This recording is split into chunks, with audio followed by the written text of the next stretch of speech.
De Thomas Owen, le navigateur de rêve.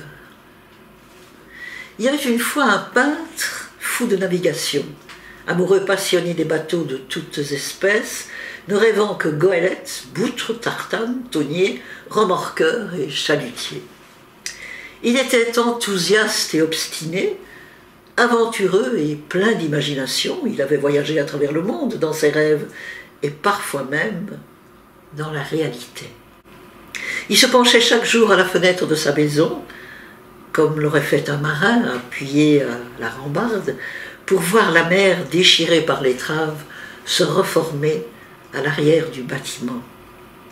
Ce remous qui allait s'apaisant, cette cicatrisation progressive du flot, préoccupait le peintre, lui donnant par instant une sorte de vertige.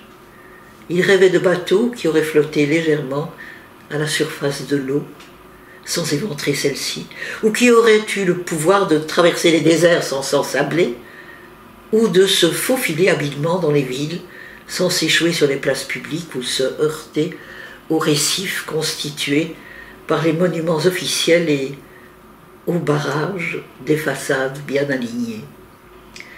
Ce peintre s'appelait Ivan Goud.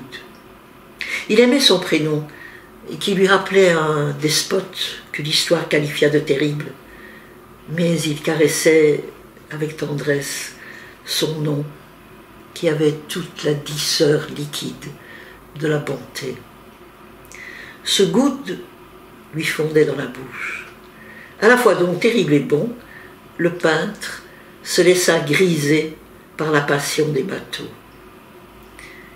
Il en imagina partout, sur les esplanades face au palais princier, dans les ruelles de port, sur les ponts à Venise, dans les cours des fermes, sur les quais herbeux, sur les chaussées, le long des canaux, au flanc des montagnes, à l'entrée des châteaux, dans des parcs enneigés, hibernant dans une prairie, fendant voile gonflé le sable du désert, échoué au fond d'un aquarium, perdu dans les glaciers alpins, abordant comme un astronaute une planète morte ou, plus simplement, dansant au gré de la mer déchaînée. Son invention ne faiblissait point. Il travaillait en état de transe. Son obsession le poussa à croire qu'il pourrait peut-être sortir des joies sans risque de l'imaginaire pour entrer dans le grand éblouissement du réel. Un jour, il resta longuement en contemplation devant sa dernière toile. C'était un cotre, élancé fin comme un oiseau. Il ne l'avait encore situé nulle part.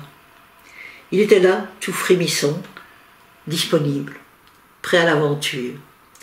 Ivan Goud préparant en hâte ses valises, son ciré, ses bottes en caoutchouc, il fourra dans son sac provisions de bouche et paquets de tabac.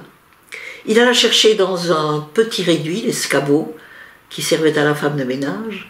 Il l'appuya contre sa toile et monta à bord.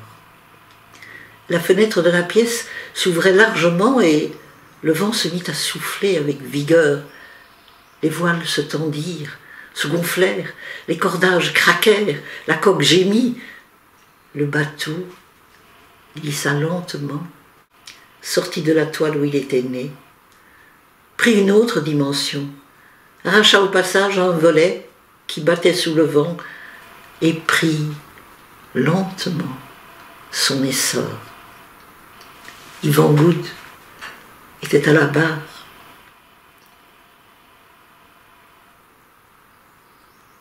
Rayonnant, il regardait filer sous lui les toits, le clocher, les poteaux télégraphiques. Il ne se demandait pas comment tout cela allait finir.